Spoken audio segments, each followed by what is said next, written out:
The CCP has, until very recently, been very successful at keeping COVID out of the general population. No one has natural immunity. And we found out over a year ago from the people who had used the Chinese vaccine that were not in China, that the Chinese vaccine doesn't work at all versus Omicron. Now, we have had protests. And this is getting very colorful very fast. Now, China is not like the United States when it comes to a legal or political structure. So we have national politics and state politics and local politics. We have a business community. We have academia. We have cultural groups. We have a civic environment. None of this exists in China. Our systems are loud. They are messy. They are difficult to predict and manage. But there's all these competing sources of legitimacy and power. And that means if some idiot glues themselves to a painting, civilization does not fall apart. But in China, all policy starts and ends with one person.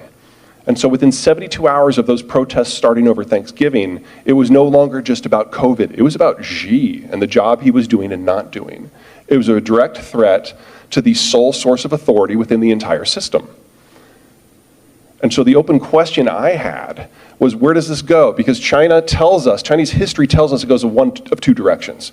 Number one, you get a nationwide lockdown for political reasons to crush this in its infancy, because the alternative is that it goes the other direction and it spins apart as everyone starts challenging everything. It appears, for the moment, we're going with option two. Xi's one dude. Even if he, by some miraculous occurrence, was the smartest person and the best manager on the planet, he cannot micromanage a country of 1.4 billion people. And so we're now seeing local and provincial governments with no guidance from the federal government in China making up policy as they go. And it's already starting to extend beyond health policy. And then, of course, don't forget that COVID still gets a vote in this. The Chinese population has no protection. They've never been exposed. We lost 1 million people in this country over 2.5 years. They are now experiencing their first outbreak, a nationwide outbreak in every metro after experiencing several hundred super spreader events on the same day. Their health system has no critical care component. On average, they are older than Americans. On average, they are less healthy than Americans. In relative terms, they have almost twice the rate of diabetes that Americans have. And it's all happening at once. We are talking millions of deaths. This is potentially a regime-ending experience right here before you deal with the energy situation, before you deal with the tech and the manufacturing situation. The best case scenario here is just that their manufacturing system shuts down for a few months. Do not rely on the Chinese for anything. They're not going to be around much longer. We'll get back to that too. Let's talk finance. Yeah, don't call your broker yet, folks. We got a lot more to do. This is net worth by decade of age bracket. As you get older, you get better at your job, you get raises, your income goes up. But the real magic happens when you turn 50. Because when you turn 50, your single biggest expense, your last kid, leaves home and becomes someone else's problem. And the money that you save because your kid is now gone, yeah, I see people over there high-fiving because you just turned 50 and the last one's gone, yep. The money that you save because your last kid is gone, you put towards your second biggest expense, which is your house. And on average, you will have paid that down by the time you're 55. So age 55 to 65, your expenses are under control, your income is continuing to rise, this is the wealthiest you will ever be. And the money that you invest to prepare for your retirement in that 10-year age bracket, that is what it's all about. That is 70% of global private capital. That is literally the money that makes the world move. And normally, this doesn't matter at all, because normally we have a demographic structure that looks like this. You're looking at a standard pyramid. Children at the bottom, young adults, mature adults, retirees at the top, men on one side, women on the other. This is a nearly pre-industrial structure. This is Nigeria. And you'll notice that that thin sliver at the top, that's 65, is tiny. Doesn't really matter what they do. And then there's more people age 64 below that, and 63 below that.